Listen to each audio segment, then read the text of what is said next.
पितृपक्षात सुरुवात. पूर्वज तुमच्या दारात कधी कोणकोणत्या स्वरूपात दर्शन देतात पहा. मंडळी, आता पितृपक्ष सुरू झालाय. अश्विन अमावस्येपर्यंत तब्बल 15 दिवस पितृपक्ष चालेल. हिंदू धर्मात मान्यता अशी आहे की या काळातील विधींमुळे पितरांना अर्थात पूर्वजांना समाधान मिळते आणि ते आपल्या वंशजांना सुख समृद्धीचे आशीर्वाद देतात. पण हे पितृ कोणत्या रूपात आपल्या घरी येऊ शकतात हे माहिती आहे का? चला जाणून घेऊयात. मंडळी, धार्मिक मान्यतेनुसार घरात लाल मुंग्या दिसल्या तर तो पूर्वजांच्या आगमनाचा संकेत मानला जातो. त्यांना पीठ खाऊ घालणं म्हणजे पितृ प्रसन्न होता. पितृपक्षात दारावर गाय येणं हेही शुभ संकेत मानलं जातं.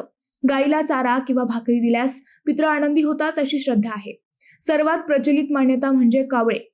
पितृ कावळ्यांच्या स्वरूपात अन्न व पाणी ग्रहण करतात. म्हणूनच पितृपक्षात कावळ्यांना अन्न देण्याची परंपरा आहे.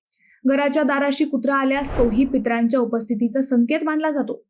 त्याला अन्न दिलं तर ते आपल्या पूर्वजांना अर्पण केल्यासारखं मानलं जातं. मंडळी, तुमच्याकडे पितृपक्षात नेमकं काय केलं जातं कमेंटमध्ये नक्की सांगा.